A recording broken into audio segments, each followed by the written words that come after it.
ఆరోగ్యాభిలాషులందరికీ నా హృదయపూర్వక నమస్కారములు. అన్నిటికంటే వంటల్లో రుచిని బాగా ఇచ్చే నెంబర్ 1 పదార్థం ఉప్పు. దాన్ని మనం బాడీకి కావలసిన దానికంటే 3-4 రెట్లు ఎక్కువ తినేస్తున్నాం.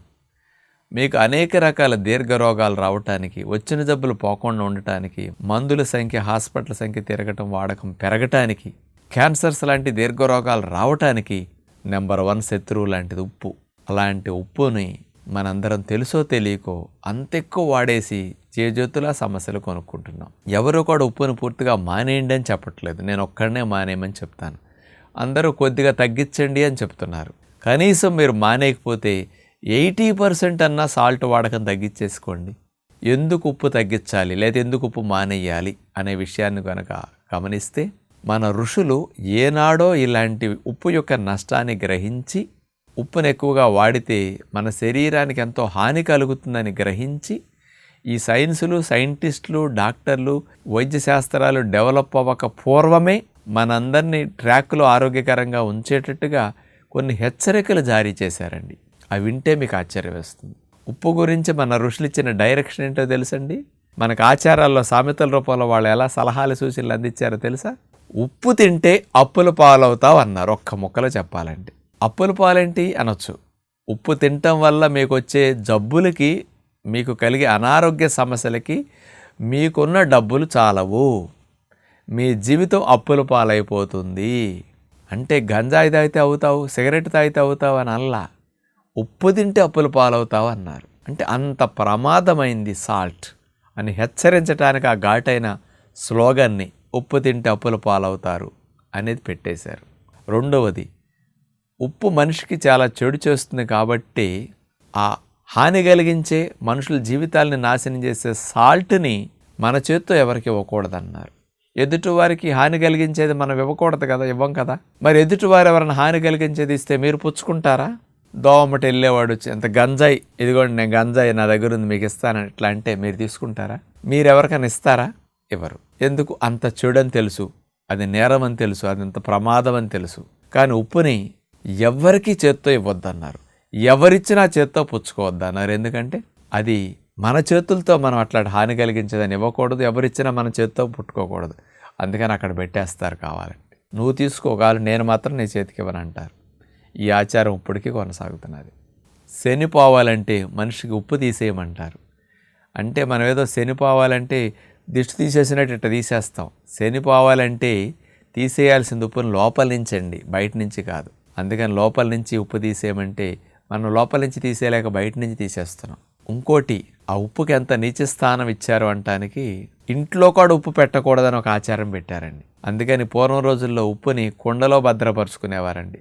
మట్టి పిడతల్లో, మట్టి పాత్రల్లో, మట్టి కుండల్లో ఆ ఉప్పు ఉండేది. సంవత్సరానికి సరిపడా ఒకసారి 2 సార్లు ఉప్పు కొనుక్కునేవారు కదా. అందుకని ఉప్పుని మట్టి కొండల్లో వేసేసి ఆ కొండని ఇంట్లో కూడా పెట్టకూడదు. ఎందుకంటే ఉప్పు శని, ఆ శనిని ఇంట్లో ఉంచకూడదని ఆ ఉప్పు కొండ వాడుకోని ప్రాంతము, మన దొడ్లో, మన ఇళ్లలో ఎక్కడన్నా మూలమట పనికిరాని ప్లేసుల్లో ఉంటే అలాంటి చోట పెట్టేసేవారు. అందరికి పూర్వ రోజుల పల్లెటూళ్ళల్లో దొడ్లు ఉంటాయి కదా, ఆ దొడ్లు ఎక్కడో మూలమ్మట తడవకుండా అట్లాంటి చోట బయట పెట్టేసేవారండి, ఆ శని ఇంట్లో ఉండకూడదని. అంటే ట్రెడిషన్ ఎలా ఏర్పరిచారో చూడండి. ఇప్పటికి కూడా పల్లెటూళ్ళు వెళ్తే ఉప్పు బస్తాలు కిరాణా షాపుల్లో పట్టుకుని అమ్మేవాడు ఆ ఉప్పు బస్తా బయట పెడతాడు. బయట పెట్టేసి అన్నింటినీ పెట్టి లోపల తాళం వేసుకెళ్తాడు, ఉప్పు బస్తా బయట పడేసిపోతాడు. అంటే ఇప్పటికీ ఆ ట్రెడిషన్ చాలా ప్రాంతాలు అక్కడక్కడ కనపడుతుంటుంది. మనిషి జీవితానికి ఉప్పు ఎంత ప్రమాదం అని రూపాలు హెచ్చరించారు. ఇక వీటన్నిటితో పాటు మరొకటి ఉందండి. అమ్మాయిని కొత్త కాపురానికి అత్తగారిని పంపేటప్పుడు అన్ని వంటకు కావాల్సినన్ని పెట్టి పంపుతారు, కానీ ఒక ఉప్పు మాత్రం కూడా పెట్టి పంపరు. అమ్మాయి జీవితం పుట్టింటి కాడి నుంచి ఉప్పు రూపంలో పెట్టి నిలువున నాశనం చేయటం మనం చేయకూడదు. నువ్వు కావాలంటే కొనుక్కో, మేము మాత్రం ఉప్పు పెట్టమని అన్నీ పెట్టినా అది పెట్టరు. అందుకని కాబట్టి ఇన్ని రూపాల్లో హెచ్చరికలు మన ఆచారాల్లో జారీ చేసినప్పటికీ మనం అన్నీ పక్కన పెట్టేసి హాయిగా ఎక్కడో బయట పడేయాల్సిన ఉప్పుని తీసుకొచ్చి టేబుల్ మీద పెట్టి మరీ వేసుకుని చక్కగా తింటున్నాం. బాడీకి సాల్ట్ కావాలి, కానీ మన బాడీకి కావలసిన సాల్ట్ అనేది ప్రకృతి ఇచ్చిన కూరగాయల్లోనూ, ఆకుల్లోనూ, దుంపల్లోనూ, పళ్ళల్లోనూ, జ్యూసుల్లోనూ, కొబ్బరి నీళ్ళు, వీటన్నిటిలో ఉండేదే సరిపోతుంది. పూర్వం రోజుల్లో ఎండల్లో కష్టపడేవారికి గింజనాల మజ్జిగనాల ద్వారా వెళ్ళే ఉప్పు చాలక లోపం రావటం వల్ల బయట నుంచి చేసుకోవటం ఆ మందు రూపంలో అలవాటు చేశారు. కానీ వీళ్ళందరూ పళ్ళు, ఆకుకూరలు, కూరగాయలు ఎన్ని తినలేదు కాబట్టి వాళ్ళకి లోపం వచ్చింది.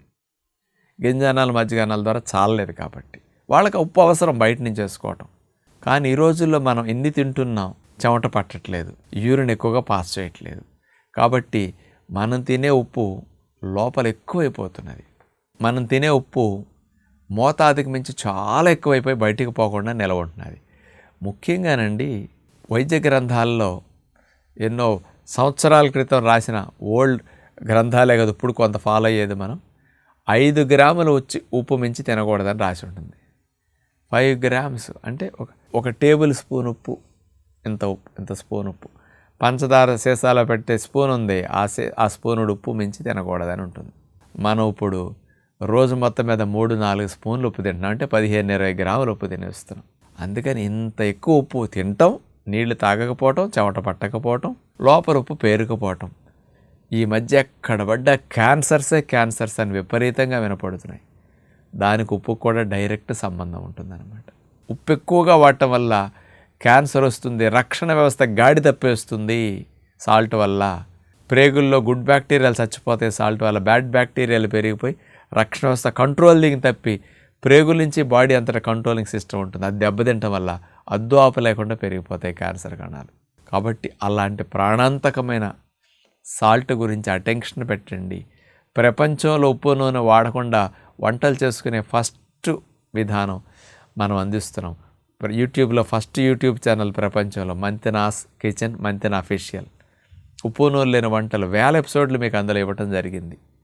ఇప్పటి నుంచైనా కాస్త ఆరోగ్యాన్ని, భవిష్యత్తుని దృష్టిలో పెట్టుకుని మన శని అయ్యే ఉప్పుని దూరంగా పెడతారని, మన జీవితం అప్పుల పాలు కాకుండా రక్షించుకోవడానికి ఉప్పుని ఎంత మానేస్తే అంత మంచిదని విజ్ఞప్తి చేస్తూ నమస్కారం.